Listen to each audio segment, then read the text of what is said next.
For anyone else having Kawasaki Brute Force 750 problems with electrical stuff, I know they can have a variety of issues. I'll show you what happened with this unit here, as it apparently from the previous owner was having electrical issues, needed all new wiring apparently to somebody else that diagnosed it. So I was able to go through it and figure out exactly what it needed. It turned out it didn't need all new wiring, but needed several other electrical components, starting with the battery, number one.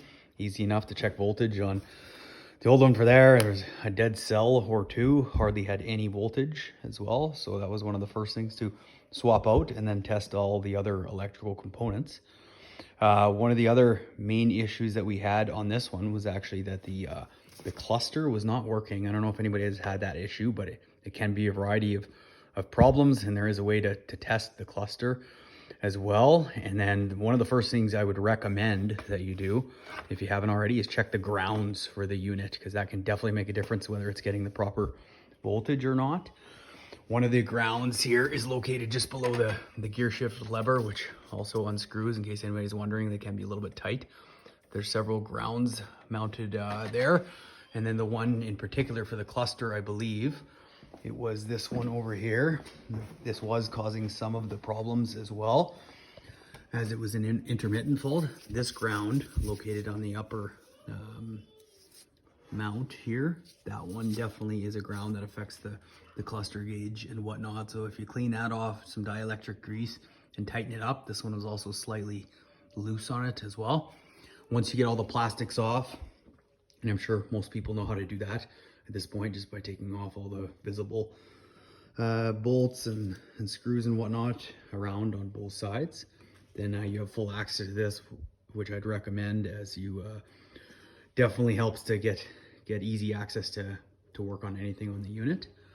So this plug-in right here with all the various colors and connectors, that is for your gauge. So just one plug and that unclips, so you can either replace it, test it, diagnose it using the little ports on there, and your multimeter as well. One of the other issues with this was the radiator fan. As some people may be able to tell, this is not an OEM stock radiator fan. The other one, made by Denso, was not working as well, and there is a way to test that.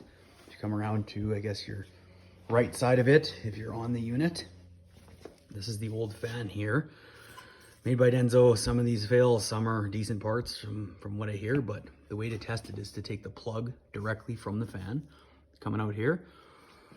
You unclip this, and there's basically just a positive and negative. I believe blue's positive, black is negative. I could be right or wrong. And you basically just apply voltage to that. Make sure you have a really good contact from your battery, and at least 12.6 volts or higher in order to make the fan operate. If you have much lower than that, it might not spin at all, even though it is working.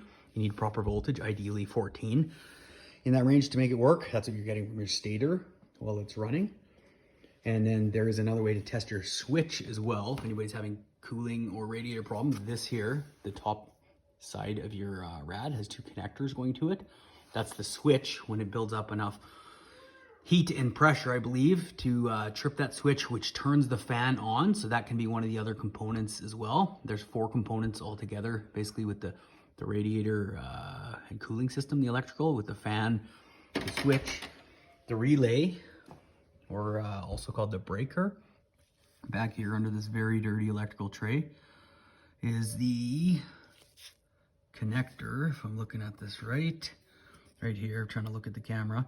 This is the breaker, which if there's basically too much resistance, will trip the unit and stop the fan from running altogether. This needed to be replaced, and what's common with those is the connectors will either corrode or they will break off, can fail themselves, since, as you can see, it gets a lot of grit and dirt and everything else in there. So that was one of the issues on this unit as well. One of the connectors was completely broken off, the bottom one there, and so that would not obviously allow the fan to operate properly. Those are sort of the main issues with the cooling system and radiator. Some people say they have other problems as well with all sorts of electrical. Even, I'm sure as people know, this the belt system and your actuators and whatnot, that can cause problems on some Kawasaki's. But in general, I guess, what my issues were the electrical gauges wasn't working, which it needed a new gauge. The fan was not working. needed a new fan after testing and ordering another one, you can find those on Amazon for fairly cheap, about $130 in my case. And then also that breaker relay switch there as well to turn it on and off if I'm using the proper terms. Hopefully this helps somebody else that's going through some of these issues.